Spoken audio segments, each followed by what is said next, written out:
बिस्मिल्लाहिर्रहमानिर्रहीम। First year chemistry chapter number 1 stoichiometry. इसमें आज का जो हमारा टॉपिक है वो है calculation of moles, mass and number of particles. ये पार्ट नंबर 2 है। ये सीरीज़ शुरू है कैलकुलेशन का, न्यूमेरिकल प्रॉब्लम्स हैं। एग्जाम्पल 1.1 हम शुरू करते हैं। इसमें कहते हैं इन अ सर्टन एक्सपेरिमेंट, एक तजर्बे में 8.5 into 10⁻25 molecule of water were used. इतने मालिक्यूल वाटर के इस्तेमाल हुए एक मखसूस तजर्बे में। Calculate the number of moles of water. तो इतने मालिक्यूल्स ऑफ़ वाटर इस्तेमाल हुए हैं एक ख़ास तजर्बे में। अब ये बताइए कि ये कितने मोल ऑफ़ वाटर इस्तेमाल हुए हैं।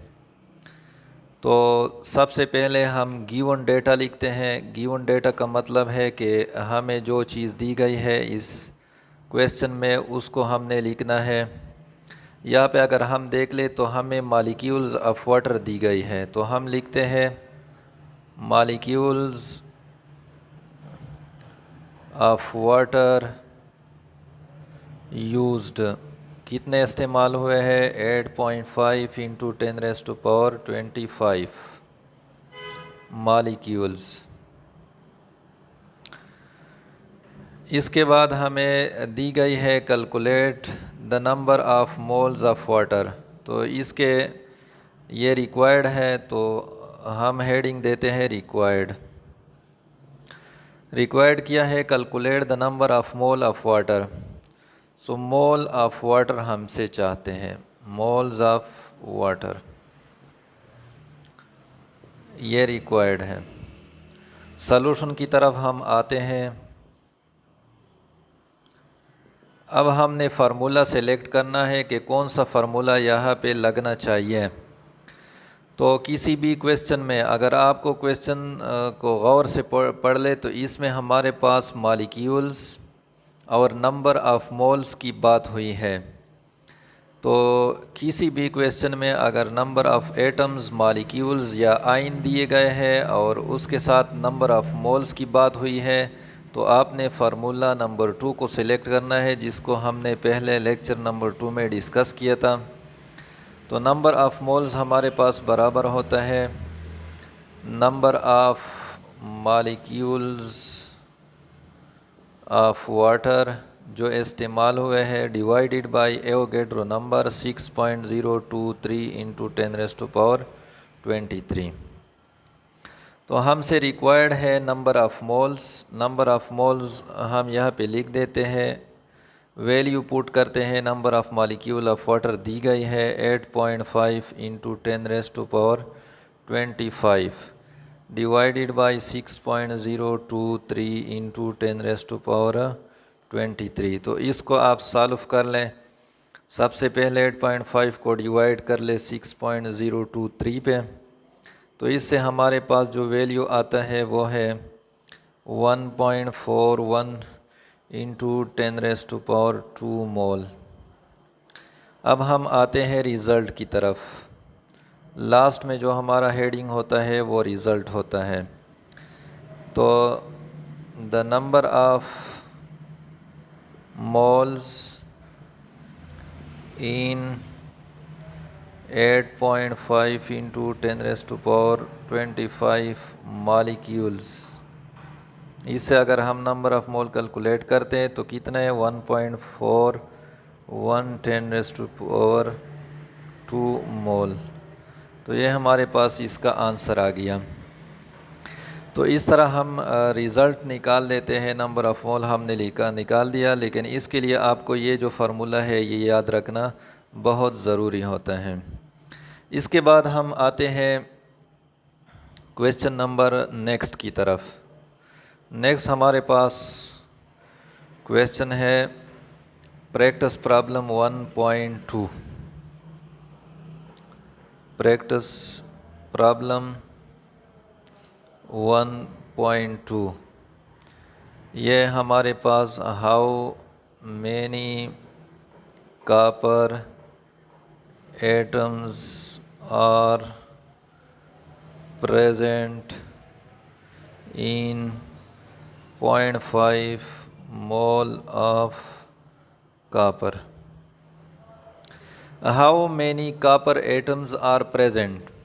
कितने copper atoms मौजूद होंगे in 0.5 मोल ऑफ कापर। अगर हमारे पास 0.5 मोल कापर है तो उसमें कितने नंबर ऑफ एटम्स होंगे, इसको हमने मालूम करना है। तो सबसे पहले गिवन, तो गिवन में हमारे पास जो दी गई है वैल्यू वो है मोल्स ऑफ कापर।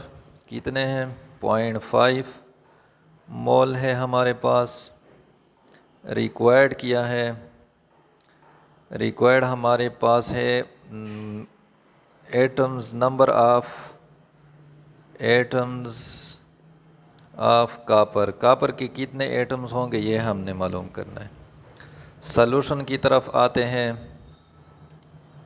सॉल्यूशन में हमने फार्मूला सेलेक्ट करना है। फार्मूले के लिए आपने क्वेश्चन को रीड आउट करना है। अगर हम क्वेश्चन को गौर से रीड कर ले तो कापर एटम्स है और मोल्स है। तो मैंने बताया था कि जब भी क्वेश्चन में एटम्स, आयंस या मॉलिक्यूल्स हो और उसके साथ नंबर ऑफ मोल्स हो तो फार्मूला नंबर 2 आपने यूज़ करना है। तो n is equal to number of mole बराबर होते हैं number of atoms of copper divided by Avogadro number 6.023 into 10⁻23। तो नंबर ऑफ मोल्स हमारे पास मौजूद है। पुटिंग वैल्यू, इस इक्वेशन में वैल्यू पुट कर लें। नंबर ऑफ मोल की जगह हम 0.5 मोल लगा देते हैं। Is equal to number of atoms of copper, ये रिक्वायर्ड है, हमने मालूम करने हैं। नीचे वैल्यू कांस्टेंट है, ये हम पुट करते हैं। क्रॉस मल्टीप्लिकेशन कर लें तो number of atoms multiplied by 1 आ जाएगा। Number of atoms of copper is equal to 0.5 multiplied by 6.023 into 10⁻23। अगर हम इसको मल्टीप्लाई कर लें तो इससे हमारे पास आता है 3.01 इंटू 10⁻23 एटम्स। ये कापर के एटम्स आते हैं। अब हम आते हैं रिज़ल्ट की तरफ। लास्ट में आपने हेडिंग देना है रिज़ल्ट।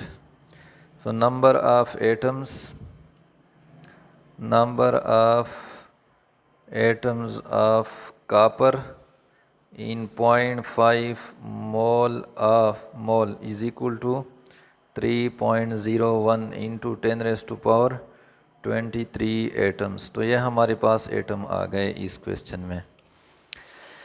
अगर आपको समझ आ गई हो और आपको वीडियो पसंद आई हो तो इसको उन स्टूडेंट के साथ ज़रूर शेयर करें जो किसी भी वजह से एकेडमी नहीं जा सकते।